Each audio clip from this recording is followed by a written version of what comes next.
My phone buzzed just past midnight.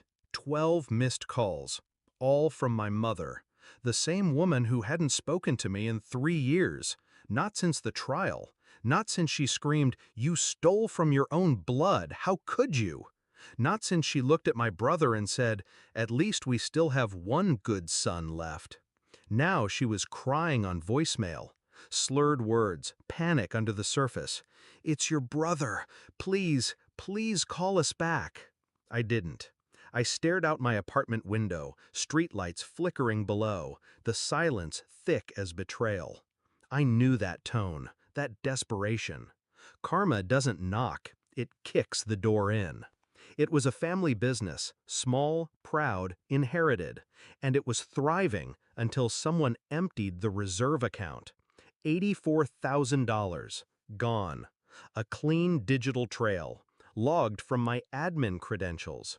My brother, tears already forming, said he had to report it, said he couldn't cover for me anymore. Said, "I hope the truth comes out, man." He said it like he meant it. I didn't get a trial, just the living room, where my father told me to hand over my key, where my sister called me a parasite, where my mother whispered, "You're dead to me." That was the night I left. No suitcase, no explanation, just shame thick in my throat.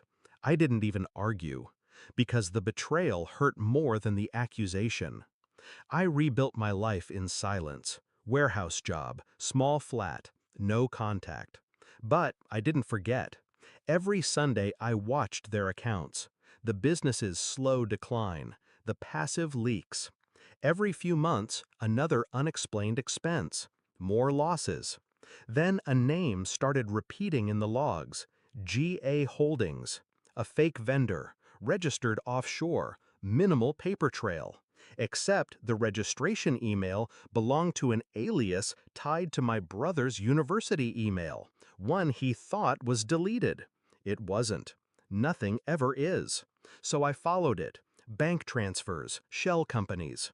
He'd been bleeding the company for years. I'd just been the convenient exit wound. I gathered the proof methodically, laid it out in files, one for me, one for the authorities, one for the family. I never mailed it, not yet. The truth is only a weapon when the timing is right. The night they called, I finally answered. My sister's voice cracked. "He's under investigation, fraud, wire transfers. They froze everything." I didn't interrupt. We didn't know. He said it was you. All of it." I let the silence hang, let her choke on the echo of her own certainty. Then I said, "Check your email."